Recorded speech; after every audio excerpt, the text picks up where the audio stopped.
آل سيدنا محمد وبارك وسلم وصل علیہ۔ گزشتہ کلاس میں ہم نے دعوت کے بارے میں تھوڑی سی بات پڑھی تھی، لیکن اس کلاس میں لوگ نہیں تھے، کم تھے، اس لیے میں نے سوچا کہ انہی باتوں کو ذرا دوبارہ دہرا دوں۔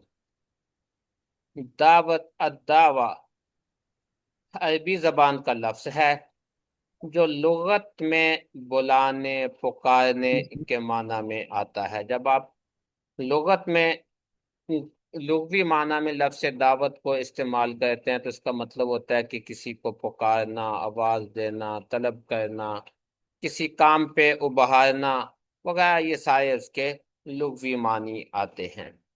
لیکن جب عمومی لفظ دعوت بولا جائے تو اس سے مراد دعوت اللہ ہے، یعنی اللہ کی طرف بلانا۔ اصطلاحی مفہوم دعوت کا وہ علماء نے اس کی مختلف تعریفیں کی ہیں۔ امام ابن تیمیہ جو ہماری تاریخ کے ایک بڑے عالم ہیں، وہ کہتے ہیں کہ الدعوت الی اللہ، اس سے مراد ایمان کی طرف بلانا ہے، وَبِمَا جَاءَ بِهِ رسولی، یعنی اللہ پر ایمان کی طرف دعوت دینا کہ اللہ کی ذات، صفات کے حوالے سے جو ہمارا ایمان ہے اس پہ، اور ساتھ تمام وہ چیزیں جو انبیاء لے کے آئے، انبیاء جن نے جن باتوں کی طرف بلایا، جو احکامات دیے، اس کی طرف بلانا، وہ احکامات لوگوں میں اجاگر کرنا، یہ دعوت ہے۔ جدید دور کے اہل علم میں سے ایک بڑے عالم ہیں ڈاکٹر رؤف شلبی، دکتور رؤف شلبی۔ رؤف شلبی اس کی تعریف کرتے ہوئے دعوت کو ایک تحریک کہتے ہیں۔ وہ وہ کہتے ہیں کہ دعوت ایک اسلامی تحریک ہے، ہی الحرکت الاسلامیہ، یہ اسلامی تحریک ہے جو نظریاتی اور عملی دونوں پہلوؤں پر مشتمل ہے۔ یعنی یہ صرف ایسا نہیں ہے کہ نظریاتی فکری تحریک ہے، بلکہ فکری اور عملی دونوں طرح کی تحریک ہے۔ یہ جہاں ایک طرف اسلامی ریاست کی تعمیر کی تحریک ہے، یعنی آپ جب لوگوں کو بلاتے ہیں دین کی طرف تو نتیجتاً ایک اسلامی معاشرہ قائم ہوتا ہے، یہ ایک اسلامی معاشرے کی تعمیر کی تحریک بھی ہے، اور پھر اس کے وجود کے تسلسل کے دفاع کی کوشش بھی ہے۔ تو انہوں نے دعوت کے مفہوم کو کافی وسیع کر دیا۔ ایک اور عالم ہے شیخ علی محفوظ، وہ کہتے ہیں حث الناس علی الخیر والہدی، دعوت سے مراد لوگوں کو بلائی اور ہدایت کی طرف ابھارنے، نیکی کا حکم دینے، برائی سے روکنے کا نام ہے، تاکہ لوگ دنیا اور آخرت کی سعادت حاصل کر سکیں۔ اور ایک بالکل ابھی کے ہمارے عالم ہیں احمد غلوش، وہ کہتے ہیں کہ دعوت وہ علم ہے جس کے ذریعے انسان کو اسلام کی تبلیغ سے متعلق تمام فنی کوششوں کا علم حاصل ہوتا ہے، جو عقیدہ، شریعت اور اخلاق پر مشتمل ہے۔ دعوت اسلامی وہ دین ہے جسے اللہ تعالیٰ نے تمام جہانوں کے لیے پسند فرمایا، اور اس کی تعلیمات کو وحی کے ذریعے رسول اللہ صلی اللہ علیہ وسلم پر نازل کیا، ان تعلیمات کو قرآن کریم میں محفوظ کیا اور سنت نبوی کے ذریعے ان کی وضاحت فرمائی۔ تو انہوں نے دعوت کی بطور فن دعوت، بطور علم الدعوہ کہہ دیا، تعریف کی، یعنی دعوت سے مراد وہ تمام فنی کوششوں، ایسی تمام فنی کوششوں کا علم حاصل ہوتا ہے جس کے ذریعے یہاں مراد ان کی وہ ہے، یعنی اس میں تمام ایسی چیزیں جو ایک دائی کے بنیادی اوصاف ہونے چاہیے، وہ سب کے سب اس میں آگے ہیں۔ بہرحال حاصل کلام یہ ہے کہ دین الہی کو انسانوں تک ہر درست اور مؤثر طریقے سے پہنچانے اور انسانوں کی شخصی و اجتماعی اصلاح و تربیت کی جدوجہد کا نام دعوت ہے۔ یعنی اب اس میں آپ دیکھیں، درست اور مؤثر طریقے، یہ دو باتیں ہیں۔ ایک تو یہ کہ جس طریقے سے آپ پہنچا رہے ہیں وہ طریقہ درست ہونا چاہیے، جائز طریقہ، صحیح طریقہ، ایسا طریقہ ہونا چاہیے جو اسلام میں، جو رسول اللہ صلی اللہ علیہ وسلم کے ہاں محمود ہے۔ اس کے ساتھ ساتھ اس طریقے کو مؤثر بھی ہونا چاہیے۔ مؤثر ہونے سے مراد کیا ہے؟ کہ موقع محل کے مطابق ہونا چاہیے، جہاں جس طرح کا موقع ہے وہاں اس طریقے سے بات کو پہنچایا جائے۔ اور پھر اگلی چیز ہے اس میں شخصی اور اجتماعی اصلاح و تربیت، یعنی دعوت کی جب بات کی جاتی ہے تو جہاں ایک شخص کی اصلاح مقصود ہے، وہاں پوری سوسائٹی، معاشرے کی اصلاح بھی اس سے مقصود ہے۔ تو گویا دونوں سطحیں، شخصی اور اجتماعی، کہ محض انسان ایک بندے کو نیک بنانا مقصود نہیں، ایک بندے کو نیک بنانا مقصود بھی ہے، اس کے ساتھ ساتھ پورے معاشرے کو، معاشرے کے تمام شعبوں کو، تمام شعبہ زندگی کو اسلامی احکامات کے مطابق چلانے کی جدوجہد اور کوشش کا نام دعوت دین ہے۔ تو اس اعتبار سے وہ تمام کوششیں اس میں شامل ہو جائیں گی جو اصلاح معاشرہ کے لیے کی جاتی ہیں، وہ سب دعوت کا حصہ ہوتی ہیں۔ بہرحال یہاں پہ اوپر ہم نے جو تعریف کی، اس کے اعتبار سے دعوت کے دو درجے ہیں۔ پہلا درجہ ہے غیر مسلموں کو دین کی طرف بلانا۔ قرآن حکیم میں جو انبیاء کی ذمہ داریوں کے ذیل میں بات ہوئی، اس میں متعدد آیات اس طرح کی موجود ہیں جہاں یہ کہا گیا کہ غیر مسلموں کو اسلام کی طرف بلائیں اور ان کو اللہ کی عبادت کی طرف لے کے آئیں۔ یعنی پہلی بات کہ لوگوں کو اللہ کی عبادت پہ لانا۔ یا ایھا الناس اعبدوا ربکم الذی خلقکم والذین من قبلکم لعلکم تتقون، اس طرح کی جتنی آیات ہیں، وَاعْبُدُوا اللَّهَ وَلَا تُشْرِكُوا بِهِ شَيْئًا ذَلِكُمُ اللَّهُ رَبُّكُمْ لَا إِلَٰهَ إِلَّا هُوَ خَالِقُ كُلِّ شَيْءٍ۔ یہ ساری آیات یہی ہیں جن کے اندر یہ بات کی گئی کہ انسانوں کو اللہ کی عبادت کی طرف بلایا جائے۔ یہ ایک درجہ، پہلا درجہ ہے۔ دوسرا درجہ ہے مسلمانوں کے علم و عمل میں اصلاح کی جدوجہد۔ مسلمانوں کے علم و عمل میں، یعنی جن لوگوں نے دعوت کو بنیادی طور پہ قبول کر لیا ہے، قبول کر لینے کے بعد اب ان لوگوں کی اصلاح کی کوشش، تاکہ وہ اس دعوت پر جو بات انہوں نے قبول کی اس پہ استقامت اختیار کریں اور تقوی کو اختیار کریں۔ یعنی پہلی ہے عبادت، اللہ کی عبادت کی طرف دعوت۔ دوسرا ہے تقوی کی عبادت، تقوی کی دعوت، یعنی تمام ایسے کاموں کو چھوڑنے کی دعوت جن سے رسول اللہ صلی اللہ علیہ وسلم نے منع کیا۔ فَاسْتَقِیمُوا إِلَیْهِ وَاسْتَغْفِرُوهُ، تم اس پہ استقامت اختیار کرو۔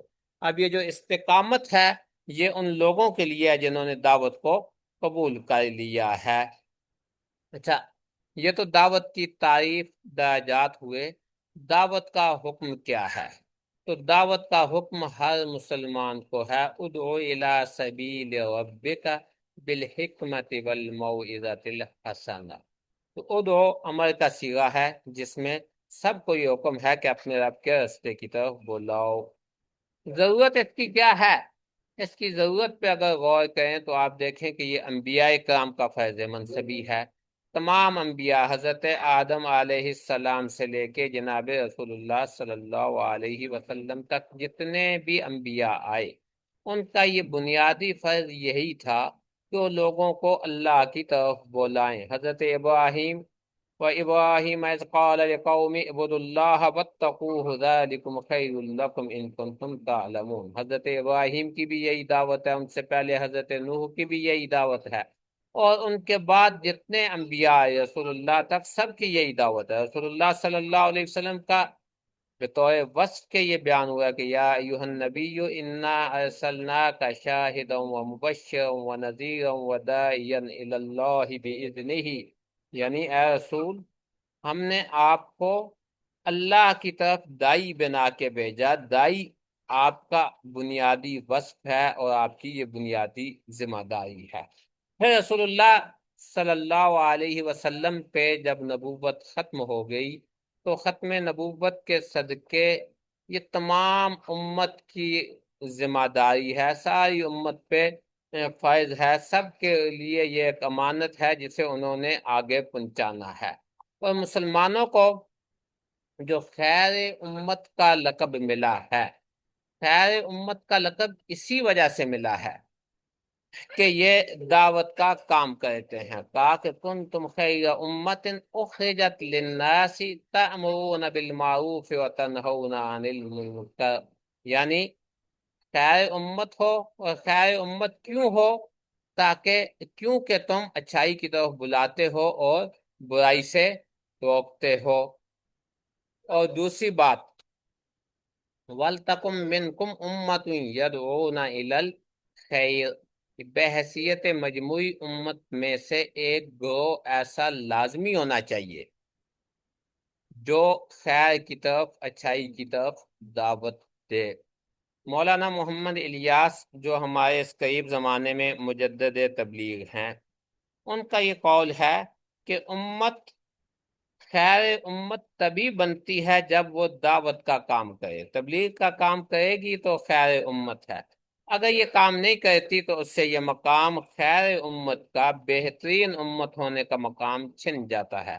گویا کہ دوسرے الفاظ میں ہم یہ کہہ سکتے ہیں کہ امت مسلمہ میں سے خیر امت، بہترین لوگ، بہترین امت وہی ہے جو دعوت کا کام کرتی ہے۔ جو یہ کام نہیں کرتی اس کے لیے پھر خیر امت کا لقب نہیں ہوگا۔ تو گویا امت میں بھی پھر دو حصے ہو جائیں گے۔ اچھا، اللہ کے نزدیک دعوت کا عمل سب سے افضل عمل ہے۔ وَمَنْ أَحْسَنُ قَوْلًا مِّمَّنْ دَعَا إِلَى اللَّهِ وَعَمِلَ صَالِحًا وَقَالَ إِنَّنِي مِنَ الْمُسْلِمِينَ۔ اب اس کے اندر اللہ نے اس شخص کی بات کو سب سے بہترین بات کا ہے کہ جو اللہ کی طرف بلاتا بھی ہے اور ساتھ اس کا اپنا عمل صالح، اچھا عمل بھی ہے۔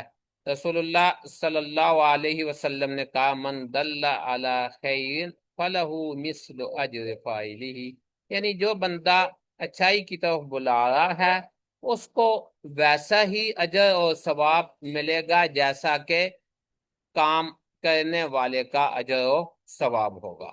تو گویا ہر مسلمان کی ذمہ داری ہے، یہ ذمہ داری ہر شخص کے دائرۂ کار اور اس کے علم کے مطابق ہے، یعنی کسی کی ذمہ داری زیادہ ہے، کسی کی کم ہے۔ رسول اللہ نے اسی کی طرف اشارہ کیا، بلغوا عنی ولو آیا، مجھ سے آگے پہنچاؤ چاہے ایک آیت ہی ہو۔ تو گویا کہ جس کو ایک آیت کا علم ہے اس کی ذمہ داری اتنی ہے، اور جس کو زیادہ علم ہے اس کی ذمہ داری اس سے زیادہ ہے۔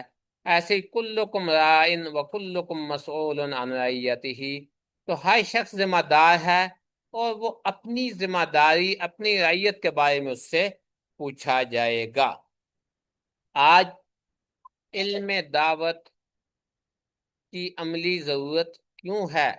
اس کے اسباب میں سے سب سے بڑا بنیادی سبب یہ ہے کہ اس وقت جو فکری، دینی فتنے ہیں، جو اس وقت مختلف افکار کا ہجوم ہے، جیسے الحاد، مادیت، سیکولرزم، اسلاموفوبیا وغیرہ، ان سب چیزوں کا توڑ صرف فکری بصیرت، علم کلام اور سیاست کی اسلوب کو سیکھ کے دعوت دین دی جائے گی تو تبھی یہ کام ہو سکتا ہے، وگرنہ نہیں۔ مولانا الیاس کہتے ہیں کہ اس امت کو نبی کی امت اس لیے بنایا گیا ہے کہ یہ نبی کا کام کرے، اور مزید وہ کہتے ہیں کہ دعوت اصل میں علم دین ہے، اس کے بغیر مدرسہ کا علم بھی بیکار ہو جاتا ہے۔ یعنی ایک شخص اگر داعی نہیں ہے، دعوت نہیں دے رہا کسی درجے میں، تو اس نے جو پڑھا ہے وہ بیکار ہے۔ کہ علم کا اصل مقصد یہی ہے، علم دین کا اصل مقصد یہی ہے کہ اس کو آگے دوسرے لوگوں تک پہنچایا جائے۔ جب دوسرے لوگوں تک پہنچانے کی جدوجہد، کوشش کی جائے گی تو پھر یہ مؤثر اور مفید رہے گا۔ اگر اس کو دوسرے لوگوں تک پہنچانے کی جدوجہد اور کوشش نہیں کی جا رہی تو پھر یہ اس علم کا بھی کوئی فائدہ نہیں۔ اب دوسرے لوگوں تک پہنچانے کے لیے بنیادی اوصاف کون کون سے ہیں، ایک دائی کا وصف کیا ہے، اس پہ انشاءاللہ اگلی کلاس میں ہم تھوڑی سی بات کریں گے۔ آج آپ کے لیے جو کام ہے وہ ہے سورہ حامیم السجدہ کا مطالعہ کرنا۔ حامیم سجدہ سورہ فصلت بھی جس کو کہا جاتا ہے، یہ میں نے رات کو آپ کو بھیجی تھی، کس کس کو پہنچ چکی ہے جی؟ سر جی مجھے وہ چاہیے۔ آپ کو پہنچی ہے، پڑھی بھی ہے؟ جی استاد جی شروع کیے نا ماشاءاللہ۔ ہاں، اب ہم نے جو کام کرنا ہے، آپ کو پچھلی گفتگو پہ سوال جواب کا موقع ملے گا، لیکن یہ کام میں آپ کو پہلے دے دوں کہ میں بھول نہ جاؤں، 8:30 آپ کی کلاس ختم بھی کرنی ہے۔ تو یہ جو ہے نا حامیم سجدہ، اس میں جس طرح سے میں نے عنوانات لگائے ہیں، کہاں گئی، ان عنوانات کو سامنے رکھتے ہوئے آپ نے اس صورت کو پڑھنا ہے، اور پڑھنے کے ساتھ ساتھ پھر اس پہ آپ نے اپنے حواشی بھی لگانے ہیں۔ یہ آپ کے ساتھ شیئر ہو گئی ہے سورہ حامیم سجدہ؟ کہ دوسری چل رہی ہے، کون سی شیئر ہے؟ سورہ فصلت حامیم سجدہ، ایک منٹ میں اس کو دوبارہ شیئر کرتا ہوں۔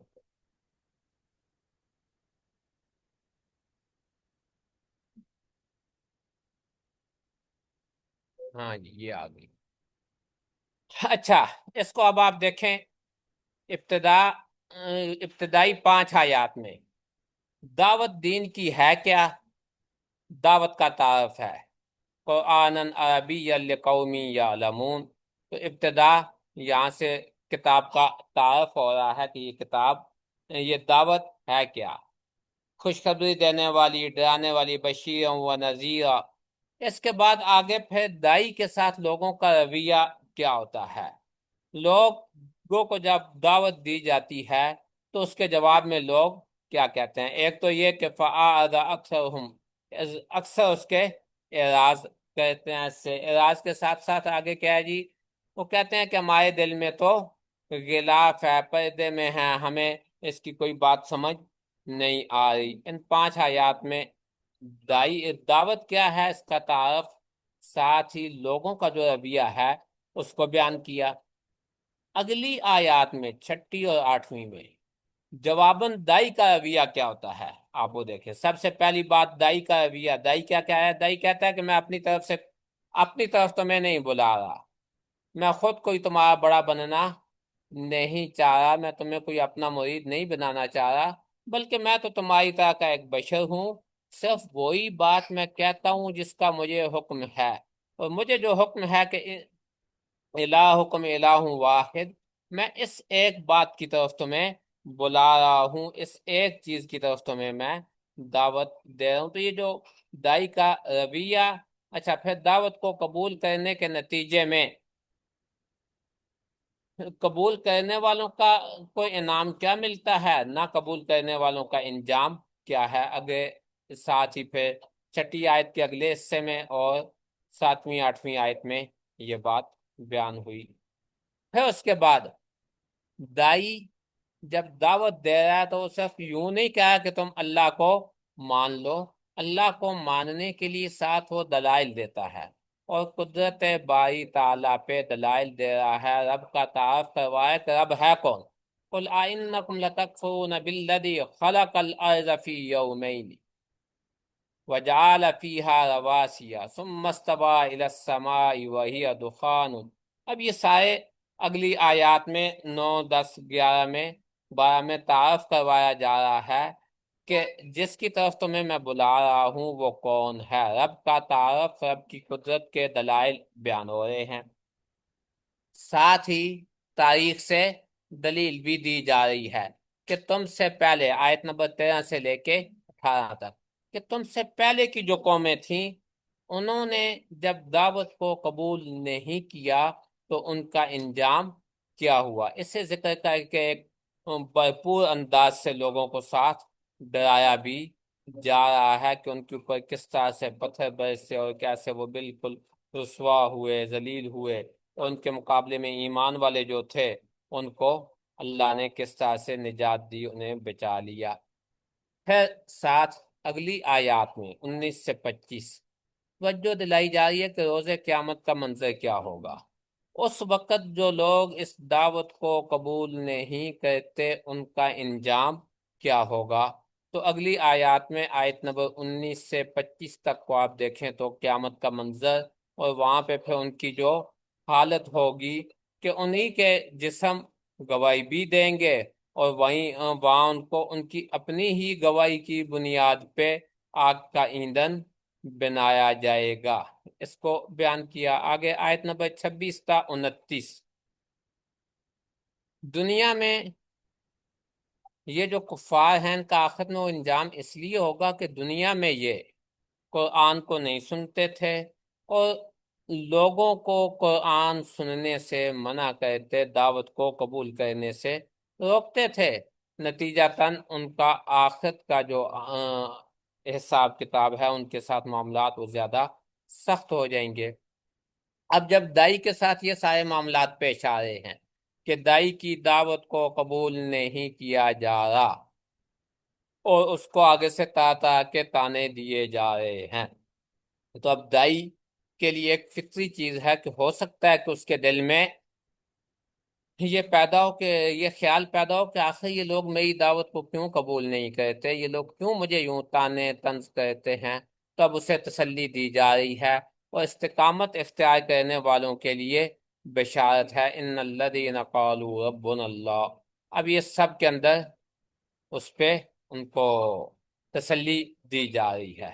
آگے ساتھ ہی اس کا امتیاز بتایا جا رہا ہے کہ جو بندہ یہ دعوت دے رہا ہے، جو یہ دعوت کا کام کر رہا ہے، اس کا کام تو سب سے اچھا اور سب سے بہترین ہے۔ وَمَنْ أَحْسَنُ قَوْلًا مِّمَّنْ دَعَا إِلَى اللَّهِ وَعَمِلَ صَالِحًا وَقَالَ إِنَّنِي مِنَ الْمُسْلِمِينَ۔ اب یہ سارا ایک طرف دائی کو یہ تسلی ہے کہ تمہارا کام سب سے بہتر ہے، تم تو ان سے بہتر ہو، تم اپنا کام کرتے جاؤ، اللہ کے ہاں تمہیں تمہارا اجر ملے گا۔ ساتھ ہی اس کو آداب بھی سکھائے جا رہے ہیں کہ نیکی اور بدی برابر نہیں، لہٰذا اگر کوئی تمہارے ساتھ برائی کرتا ہے تو اس کو بھی اچھے طریقے سے ادفع باللتی ہی احسن، اچھے طریقے سے اس کو دور کرو۔ جب اس کو اچھے طریقے سے جواب دو گے تو ممکن ہے کہ جو شخص تمہارا دشمن ہے وہ کل کو کأنہ ولی حمیم، تمہارا مخلص دوست بن جائے۔ تب ان آیات میں آیت نمبر 36 تک یہ آداب سکھائے گئے۔ آگے پھر دوبارہ اللہ کی قدرت کی طرف متوجہ کیا جا رہا ہے۔ آگے پھر جا کے کتاب کا تعارف ہے آیت نمبر 41-42 میں، پھر 43 سے 47 تک رسول اللہ صلی اللہ علیہ وسلم کے لیے تسلی ہے، اور پھر آخر میں قیامت کا تذکرہ ہے 47-48 میں۔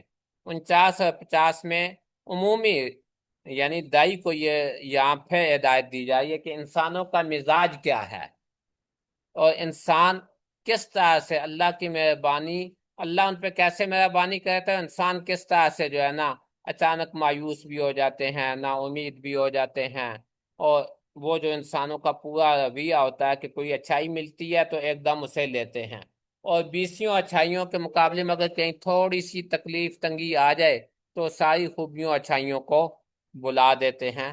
تو یہ انسانوں کے مزاج، انسانوں کے رویے کو آخر میں ذکر کیا۔ یہ تو میں نے تھوڑا تھوڑا عنوان لگائے ہیں اس پہ۔ آپ کا کام یہ ہے کہ یہ آپ کے پاس میں نے ورڈ فائل کی صورت میں بھی بھیجی ہوئی ہے اور یہ PDF میں بھی، آپ ورڈ میں اس کے ساتھ حاشیہ لگائیں۔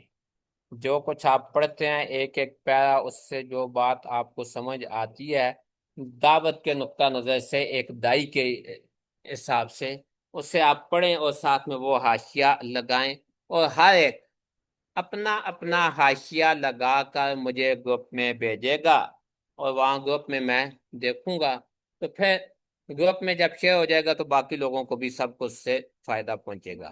تو یہ آپ سارے لوگوں کا ساتھ میں اس پہ یہ کام ہے۔ میری کلاس آج کی بات یہاں تک ختم ہوئی، اب اس کے بعد آپ آزاد فرمائیے جی۔